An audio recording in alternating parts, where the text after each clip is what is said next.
ভাইয়া 1000 টাকার দেন। না অকটেন।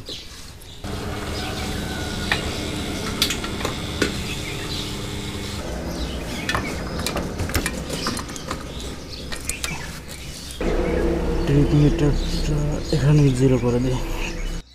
ফুয়েল অলরেডি 8 লিটার নিয়ে নিলাম, এখন রাইডিং স্টার্ট করার পালা।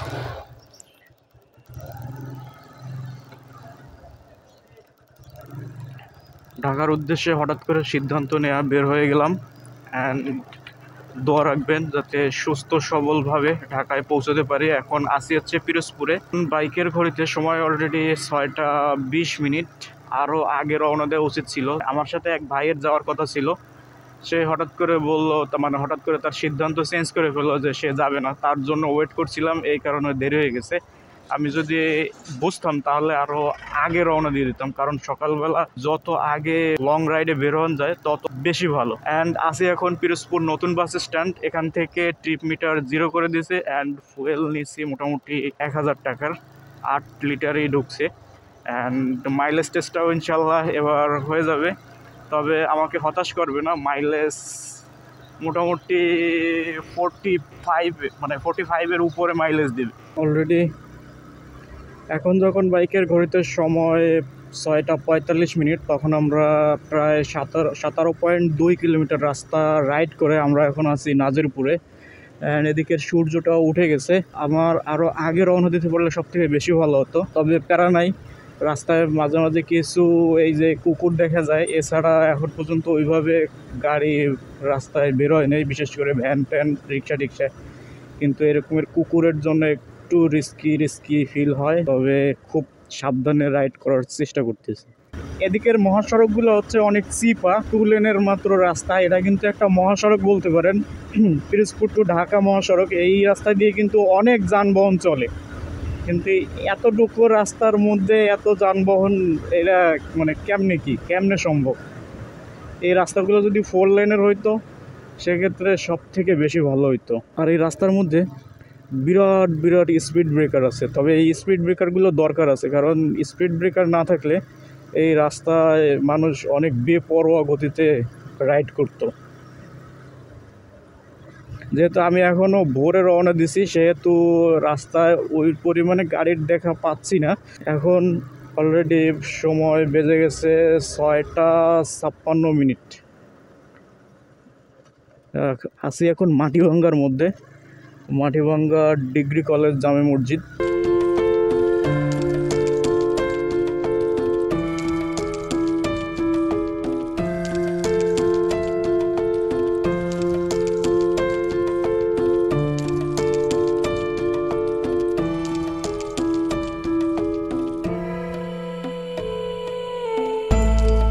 প্রায় 40 কিলোমিটারের মতো রাস্তা রাইড করে চলে আসলাম।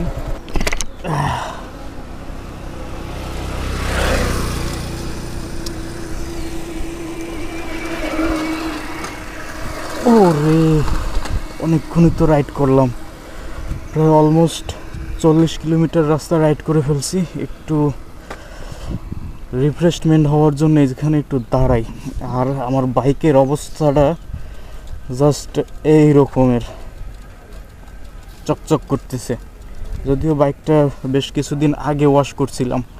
এই ব্রিজটা কোথায় ঠিক আমি সঠিক বলতে পারতেছি না, তবে এই ব্রিজটা কিন্তু খুবই ভালো লাগতেছে। এদিকে নদী, অ্যান্ড ভালোই একটা মজা পাচ্ছি। তো চলেন আবার রাইড শুরু করি। বিসমিল্লাহ। তাহলে আবার এখান থেকে রওনা দিয়ে দিলাম। মানে ব্রিজটা অসাধারণ একটা ব্রিজ করছে।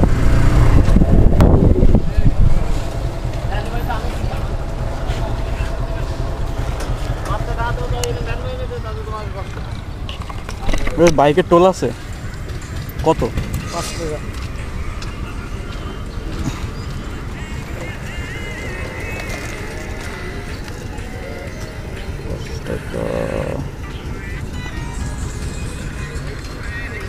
দেন।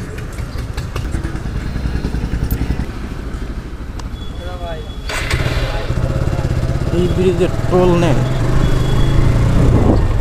আল্লামা শামসুল হক ফকির না ফরিদপুরি। ভিডিওর এতটুকু অংশ পর্যন্ত মোটামুটি ঠিকই ছিল, বিপত্তিটা শুরু হয় ঠিক এখান থেকে। কখনো ভয়েস নিতেছে তো ভিডিও রেকর্ড হচ্ছে না, আবার কখনো ভিডিও রেকর্ড হচ্ছে তো ভয়েস নিচ্ছে না। তো আমি আজকে ঢাকা যাচ্ছি কারণ আমার একটা জব ইন্টারভিউ ছিল। তো আমাদের পিরোজপুর থেকে ঢাকার দূরত্ব হচ্ছে অলমোস্ট 220 কিলোমিটার। তো যেহেতু আমাকে আবার আজকেই পিরোজপুর ব্যাক করতে হবে, সেহেতু আমার অলমোস্ট 450 কিলোমিটার একটা লং জার্নি আজকে আমাকে দিতে হবে। তো হঠাৎ করে যেহেতু দেখলাম যে ক্যামেরা ভালো মতো কাজ করতেছে না, ক্যামেরা যখন ভিডিও রেকর্ড হয় তখন অডিওটা নিতেছে না, মানে ভয়েসটা নিতেছে না, আবার যখন ভয়েসটা নিতেছে তখন আবার ভিডিওটা নিতেছে না, আবার কখনো কখনো দেখা যাচ্ছে যে ক্যামেরাটা অনই হচ্ছে না। আর আমি যে রাস্তার মাঝে দাঁড়াইয়ে এগুলো যে ঠিক করব সেই সময়টুকু নেই, কারণ আমাকে আবার দিনের মধ্যে আবার ব্যাক করতে হবে। আমার অলমোস্ট পিরোজপুর থেকে ঢাকা যেতে প্রায় 5 ঘন্টার মতো লেগে গেছে, তবে ঢাকা শহরে যেহেতু জ্যাম খেতে হয়েছে সেহেতু সময়টা আরও কিছুটা বেশি লেগে গেছে। আর এদিকে গোপালগঞ্জের পর থেকে রাস্তার স্মুথনেসটা মোটামুটি ভালো পরিমাণে ছিল, তবে রাস্তার মধ্যে কিছু কিছু জায়গায় রাস্তা সংস্কারের কাজ ছিল। অ্যান্ড যেহেতু কিছু কিছু জায়গা খুবই স্মুথ রাস্তা, আবার হঠাৎ হঠাৎ করে যেহেতু আবার ভাঙা রাস্তা চলে আসে, সেক্ষেত্রে আমার জন্য একটু প্যারা হয়ে গেছিল, কারণ এই রাস্তা তো আর আমার মুখস্থ না। যেহেতু কিছু কিছু জায়গায় স্মুথ ছিল, সেহেতু হঠাৎ করে যখন ভাঙা চলে আসে সামনে, সেহেতু একটু ভয় পাওয়ার তো ব্যাপার, মানে 2 চাকার যানবাহন বুঝিনি তো। তো সব মিলে আমার এক্সপিরিয়েন্স, লং জার্নির এক্সপিরিয়েন্স মোটামুটি আমার কাছে ভালোই ছিল। আমার সাথে এই 450 কিলোমিটারের মধ্যে কোনো ধরনের অ্যাক্সিডেন্ট অথবা ইনসিডেন্ট কোনো কিছুই ঘটেনি। আমি এই লং জার্নিতে মোটামুটি 50 থেকে 60 কিলোমিটার পর পর কিছু সময়ের জন্য রেস্ট দেওয়ার চেষ্টা করছি, তবে ঢাকার কাছাকাছি যাওয়ার পরে আর আমি এটা রেস্ট দিই নাই, কারণ ঢাকার পরে যদি আমি এটা রেস্ট দিই সেহেতু জ্যামের পরিমাণ আস্তে আস্তে আরও বেড়ে যাবে, আমার ফিরতে রাত হয়ে যাবে। আর আপনারা জানেনই তো অ্যাপাচি আরটিআর এর সামনে হচ্ছে হ্যালোজেন বাতি, রাতের বেলা এর ভিজিবিলিটি যথেষ্ট পরিমাণ কম, নাই বললেই চলে। আর রাতের বেলা মহাসড়কে তো প্রচুর পরিমাণে আলোর দরকার হয়। তাতেও আমার বাসায় ফিরতে ফিরতে প্রায় রাত 8টা বেজে গেছিল। তা যাক, আলহামদুলিল্লাহ আমার এই 450 কিলোমিটারে কোনো ধরনের কোনো সমস্যা হয় নাই, এর জন্য আল্লাহ তাআলার কাছে অনেক শুক্রিয়া।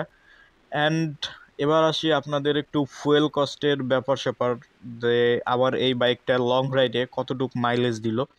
তো আমি অলমোস্ট ফুয়েল 1000 টাকা নিয়েই বের হয়েছিলাম, পরে আরও 200 টাকার ফুয়েল নিয়ে রাখছিলাম, যদিও আমার বাইকে মোটামুটি ফুয়েল ছিল।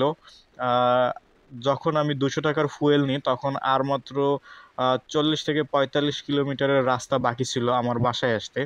তো আমি আর রিস্ক নিই নাই, যার কারণে ফুয়েলটা নিয়েই নিছিলাম। তবে আমি চাইলে ওই ফুয়েলের মধ্যে থেকেই, অর্থাৎ 1000 টাকার ফুয়েলের মধ্যে থেকে আমি চলে আসতে পারতাম। যাই হোক, ওটা কোনো ব্যাপার না, যেহেতু আমি 1200 টাকার ফুয়েল নিছি, তো সেক্ষেত্রে মাইলেজটা হিসাব করে দেখা যায় যে 45+ আমি মাইলেজ পেয়ে গেছি এই বাইকটা থেকে। তো আমি যেহেতু ঢাকা গেছি, ঢাকা যাওয়ার আমার সর্বোচ্চ গতি যদি আপনাদের সাথে বলে, আমি সর্বোচ্চ গতি আমি 70 থেকে 80 85 স্পিডের মধ্যে রাখছি। অ্যান্ড এই স্পিডটা আমার কাছে হয়তোবা মাইলেজ খুব বেশি ভালো দেওয়ার এই একটা কারণ হতে পারে। তবে যেহেতু মাওয়া হাইওয়ে রোড ছিল, ওই রোডে কিন্তু আবার পুলিশ স্পিড গান নিয়ে দাঁড়ায় ছিল। আমার সামনে দিয়ে দেখলাম কিছু কিছু বাইক অনেক জোরে চলে গেছে, ওদেরকে কিন্তু পুলিশ আটকাইছে। তবে আমার এই 450 কিলোমিটারের লং জার্নিতে আমাকে কখনো পুলিশ আটকায়নি, অ্যান্ড আমার সাথে কোনো ধরনের ইনসিডেন্ট আলহামদুলিল্লাহ ঘটেনি। তো মোটামুটি বলতে পারেন এটা আমার বাইক নিয়ে খুব বড় একটা লং জার্নি ছিল, 450 কিলোমিটার। তো এই হচ্ছে। আর সব থেকে বড় কথা হচ্ছে যে আমার ক্যামেরাটা যেহেতু সমস্যা করছে, সেহেতু আমি ক্যামেরাটা খুলে ব্যাগের মধ্যে নিয়ে তারপরে রাইড শুরু করছি। যেহেতু আমার ঢাকায় আমার আবার পিরোজপুরে ফিরতে হবে, সেহেতু আমি যদি রাস্তায় অনেক দেরি করে ফেলি সেহেতু আমার ফিরতে অনেকটা লেট হয়ে যাবে। এক্ষেত্রে আমি ক্যামেরাটা ব্যাগের মধ্যে ভরে আমি রাস্তাটা মানে আমি রাইডটা শুরু করি। আর এদিকে দেখতে পারতেছেন যে রাস্তার স্মুথনেসটা যথেষ্ট ভালো, অ্যান্ড রাস্তায় অনেক জায়গায় সংস্কারের কাজ শুরু হয়ে গেছে। আর 2-1 মাসের মধ্যে হয়তোবা রাস্তা একেবারে সব স্মুথ হয়ে যাবে রাস্তাগুলো। অ্যান্ড এই ছিল আজকের ভিডিও। জানি ভিডিওটা সম্পূর্ণ মানে তৃপ্তি সহকারে শেষ করতে পারি নাই, সেক্ষেত্রে আন্তরিকভাবে দুঃখিত। তো আজকের এই ভিডিওটা এই পর্যন্তই ছিল, যেহেতু কারিগরি ত্রুটির কারণে ভিডিওটা আমি সম্পূর্ণ রেকর্ড করতে পারিনি। ব্যাপারটা ক্ষমা সুন্দর দৃষ্টিতে দেখবেন। এরপর থেকে যে এরপর থেকে যদি লং রাইডে বের হই, সেক্ষেত্রে অবশ্যই এই যে ক্যামেরা গ্যাজেটের দিকে আমার সর্বোচ্চ ফোকাস দিব। তো এই তো, আর ভয়েস ওভার দিয়ে ভিডিওটা আর কন্টিনিউ করব না, ভিডিওটা এখানে শেষ করে দিব। তো ভিডিওটা যদি আপনাদের কাছে একটু ইনফরমেটিভ অথবা একটু ভালো লেগে থাকে, অবশ্যই আমাদের চ্যানেলটিকে সাবস্ক্রাইব করে যাবেন, অ্যান্ড ফেসবুক পেজে যদি দেখে থাকেন অবশ্যই পেজটিকে ফলো করে দিবেন। তো আজকের মতো এখানে বিদায় নিচ্ছি। আল্লাহ হাফেজ।